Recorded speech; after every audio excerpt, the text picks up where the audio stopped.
नमस्कार और the deep dive में आपका स्वागत है। आज हम उस एक खबर की परतें खोलने जा रहे हैं जिसने दिल्ली से लेकर ब्रुसेल्स तक हलचल मचा दी है।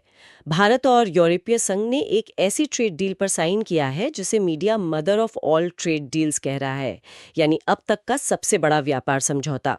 हमारे पास इस पर कई सारे आर्टिकल्स और नोट्स हैं और हम ये समझने की कोशिश करेंगे कि क्या ये वाकई उतना बड़ा गेम चेंजर है जितना बताया जा रहा है। बिल्कुल। और देखिए, mother of all trade deals कहना कोई बड़ा चढ़ाकर कहने वाली बात नहीं है।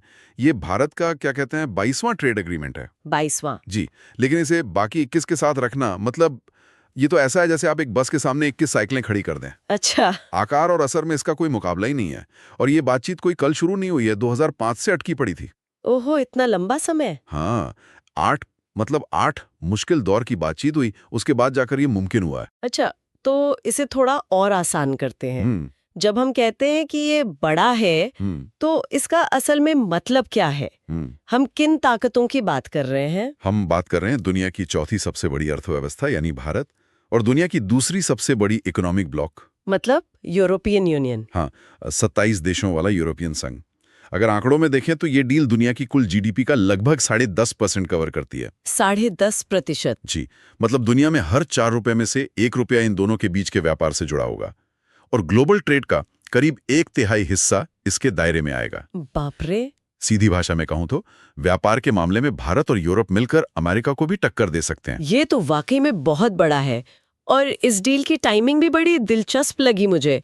ये घोषणा हुई 27 जनवरी 2026 को और यूरोपियन संघ में देश भी 27 ही हैं। ये सिर्फ एक संयोग है या इसमें कोई मैसेज छिपा है? संयोग तो है, लेकिन इस डील की नींव बहुत सोच समझ कर रखी गई थी।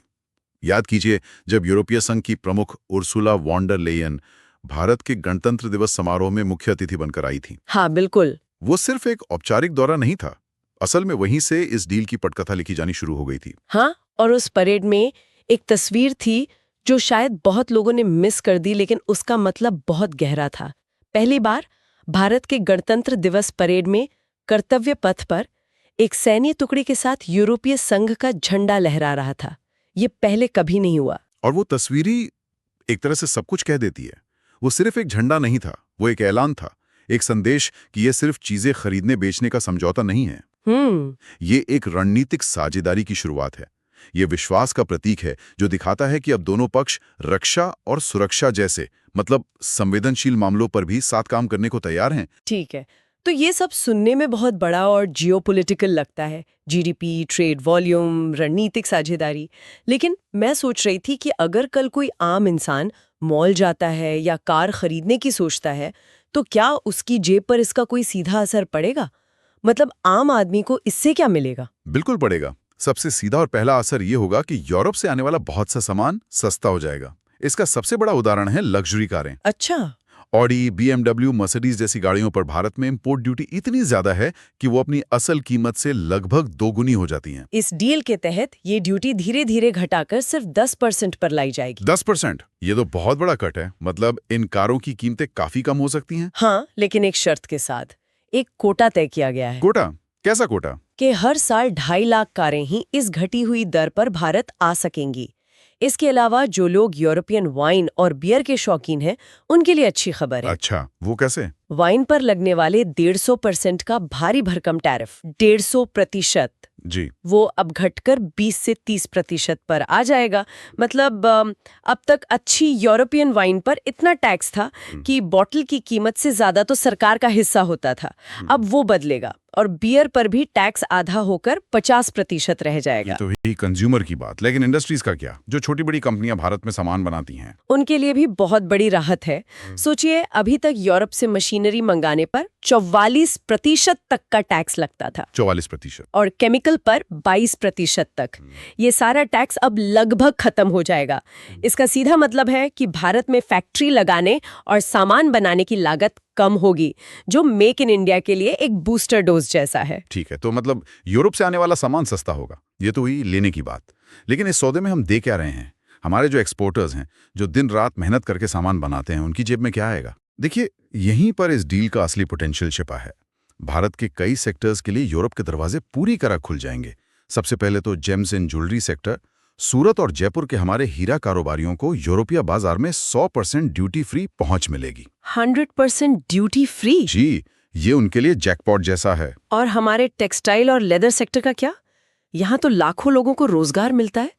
लेकिन एक्सपर्ट्स ये भी तो कहते हैं कि हमें बांग्लादेश और वियतनाम से कड़ी टक्कर मिलती है। क्या सिर्फ ड्यूटी हटने से हम वाकई यूरोप में मुकाबला कर पाएंगे? क्वालिटी और स्केल का मुद्दा तो अभी भी है। आपने बहुत सही सवाल उठाया। मुकाबला तो रहेगा, बिल्कुल रहेगा, लेकिन ये डील हमें बराबरी के मैदान पर ले आती है। अब तक हमारे लेदर फुटवेयर पर यूरोप 17% का टैरिफ लगाता था। 17%? हाँ, जबकि हमारे कई प्रतियोगियों को ये छूट मिली भी थी। अब ये टैरिफ सीधा 0% हो जाएगा। इससे कानपुर और आगरा के लेदर उद्योग को यूरोप के $100 बिलियन के बड़े बाजार में सीधी एंट्री मिलेगी। और यही हाल टेक्सटाइल का है। टैक्स हटने से हमारी लागत कम होगी, जिससे हम कीमत के मामले में बेहतर मुकाबला कर पाएंगे। और आपने सर्विस सेक्टर का भी जिक्र किया था।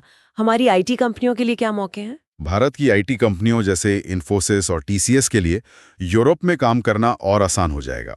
लेकिन सबसे जरूरी बात यह है कि James and jewellery, textile, leather, ये सभी श्रम प्रधान क्षेत्र हैं।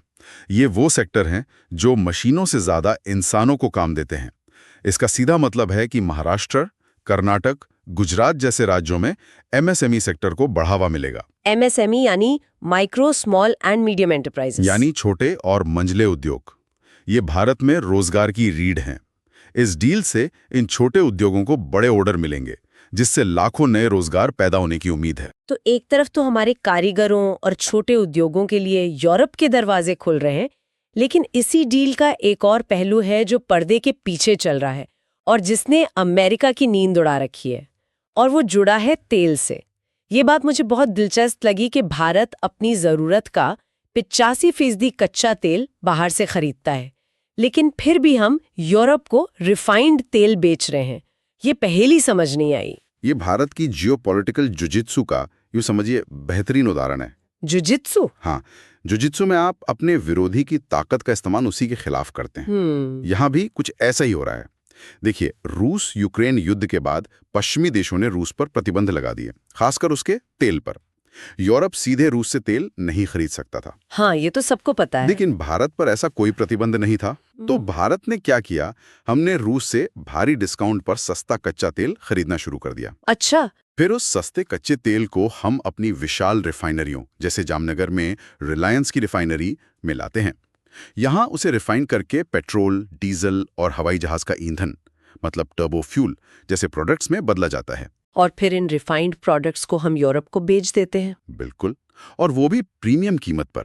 तो हुआ ये कि हम दुनिया के एक कोने से उस चीज को सस्ते में खरीद रहे हैं जिसे दूसरा कोना छूना नहीं चाहता। उसे अपनी ताकत यानी रिफाइनिंग क्षमता से बदल रहे हैं और फिर उसे प्रीमियम पर उसी दूसरे कोने को बेच रहे हैं। कमाल है। हमने एक भू राजनीतिक मजबूरी को एक प्रॉफिटेबल बिजनेस मॉडल में बदल दिया है। प्रधानमंत्री ने भी भारत को दुनिया का सबसे बड़ा ऑयल रिफाइनिंग हब बनाने का लक्ष्य रखा है। यह डील उस लक्ष्य को और मजबूती देगी। वाह, ये तो वाकई एक मास्टर स्ट्रोक है। और मुझे लगता है इसी वजह से अमेरिका थोड़ा परेशान है। ये डील ऐसे समय में हुई है जब अमेरिका के साथ हमारी अपनी ट्रेड डील की बातचीत लगभग ठप पड़ी है। परेशान से ज्यादा मुझे लगता है अमेरिका हताश है। उनकी पूरी रणनीति इस पर टिकी थी कि यूरोप को आर्थिक रूप से रूस से पूरी तरह काट दिया जाए। लेकिन भारत के इस मॉडल ने एक तरह से उनकी रणनीति में एक बड़ा छेद कर दिया है। यूरोप अब अप्रत्यक्ष रूप से रूसी कच्चे तेल से बने प्रोडक्ट्स का ही इस्तेमाल कर रहा है, और वो भी भारत के जरिए। मैंने अमेरिकी कॉमर्स मिनिस्टर का एक बयान पढ़ा था जिसमें उनकी चिढ़ साफ झलक रही थी। वो कह रही थी कि हमने तो सोचा था यूरोप भारत पर दबाव बनाएगा, और यूरोप ने तो जाकर भारत से ही डील कर ली। उनकी हताशा समझी जा सकती है। वो चाहते थे कि यूरोप सिर्फ अमेरिकी बाजार पर निर्भर रहे, लेकिन यूरोप अब अपने विकल्प तलाश रहा है, और अमेरिका की अंदरूनी राजनीति में भी इसको लेकर खींचतान चल रही है। सेनेटर टेड क्रूज का एक ऑडियो लीक हुआ है जो बहुत कुछ कहता है। हाँ, मैंने सुना है। वो पूर्व राष्ट्रपति ट्रंप को चेतावनी दे रहे थे, है ना? बिल्कुल। उस ऑडियो में वो ट्रंप को समझा रहे हैं कि अगर आपने भारतीय सामानों पर बहुत ज्यादा टैरिफ लगा दिया तो अमेरिका में ही चीजें महंगी हो जाएंगी। अच्छा। क्योंकि भारत से बहुत सारा सस्ता माल अमेरिका जाता है, और अगर वहां महंगाई बढ़ी तो आपको चुनावों में सीधा नुकसान होगा। ये दिखाता है कि अमेरिकी नेता भी जानते हैं कि भारत के साथ व्यापारिक लड़ाई मोल लेना उनके लिए भी महंगा पड़ सकता है। तब तक हमने इस डील के फायदे ही फायदे गिने हैं, लेकिन क्या इसमें सब कुछ अच्छा ही है या कुछ ऐसी छिपी हुई शर्तें या चुनौतियां भी हैं जिन पर हमें ध्यान देना चाहिए? देखिए, हर बड़े सौदे की तरह इसमें भी चुनौतियां हैं। भारत के लिए पहली और सबसे बड़ी चुनौती होगी घरेलू प्रतिस्पर्धा। जब सस्ती और हाई क्वालिटी यूरोपियन कारें और मशीनरी भारतीय बाजार में आएंगी तो हमारी घरेलू कंपनियों जैसे टाटा या महिंद्रा को कड़ी टक्कर मिलेगी। सही बात है। उन्हें अपनी क्वालिटी और कीमत दोनों पर काम करना होगा। और हमारे एक्सपोर्टर्स के लिए भी यूरोप में सब कुछ आसान नहीं होगा। बिल्कुल नहीं। यूरोप के बाजार में घुसना आसान नहीं है। वहां पर्यावरण और श्रम कानूनों को लेकर बहुत सख्ती है। जैसे उनके यहाँ एक कार्बन टैक्स का नियम है। इसका मतलब है अगर आप उन्हें स्टील बेच रहे हैं और उसे बनाने में बहुत ज्यादा कोयला जला है, मतलब ज्यादा पोल्यूशन हुआ है। हाँ, तो यूरोप आपके उस स्टील पर एक तरह का पोल्यूशन टैक्स लगा देगा। इससे आपका सामान वहां महंगा हो जाएगा। और चाइल्ड लेबर जैसे मुद्दे भी हैं। हाँ, अगर वहां की किसी एनजीओ ने ये झूठी शिकायत भी कर दी कि आपके कारखाने में बाल मजदूर काम करते हैं, तो वो आपका पूरा का पूरा शिपमेंट रोक सकते हैं। हमें उनके इन सख्त नियमों के लिए तैयार रहना होगा। इसके अलावा एक और बड़ा मुद्दा है बौद्धिक संपदा का, इंटेलेक्चुअल प्रॉपर्टी राइट्स का। जी। अच्छा, इसका मतलब है कॉपीराइट और पेटेंट, खासकर दवाओं को लेकर। ठीक समझे।